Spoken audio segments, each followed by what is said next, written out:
Reclaiming Wellness is an exploration of some of the most popular wellness practices today and their multicultural roots. I aim at inspiring the reader to reclaim the wellness practices of their ancestry in hopes that they too can reclaim their natural and rightful state of wellness.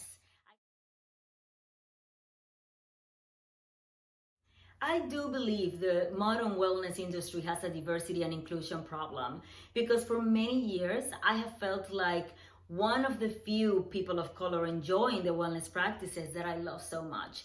Very often, I'm the only person of color in a yoga class or a wellness retreat or a conference.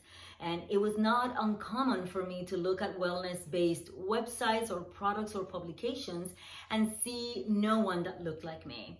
This is thankfully changing, but in my estimation, it's not changing fast enough. I think the wellness industry can do more to be inclusive and attract other demographics that could truly benefit from these practices.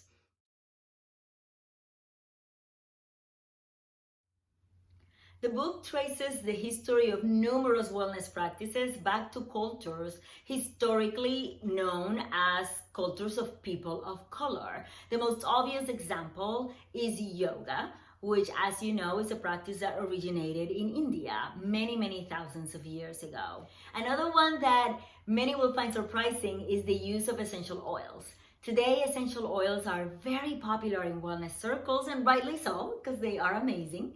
What the reader will find really interesting to learn is that the people of Northern Africa, the ancient Egyptians, are credited with perfecting the art of extracting oils from various plants and infusing carrier oils for medicinal and wellness purposes.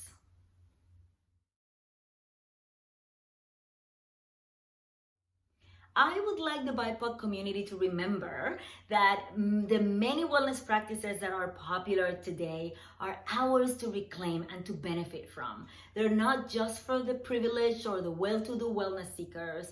Millions benefit from these practices, but millions more have yet to embrace them. And those practices were developed and passed on from generation to generation by people that look and sounded like you.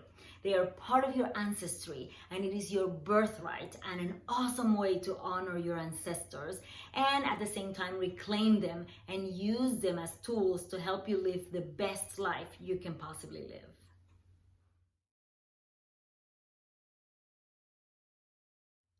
For those who are overscheduled and overwhelmed and having a hard time figuring out how to even incorporate this, I would approach it in one of two different ways.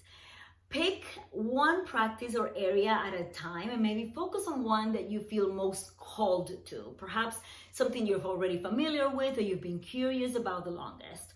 Or pick one that you feel you need the most. That might be the one that is hardest, maybe requiring more resources, but you will feel like if you feel the biggest, most complex one first, then it will be easier to incorporate the smaller ones.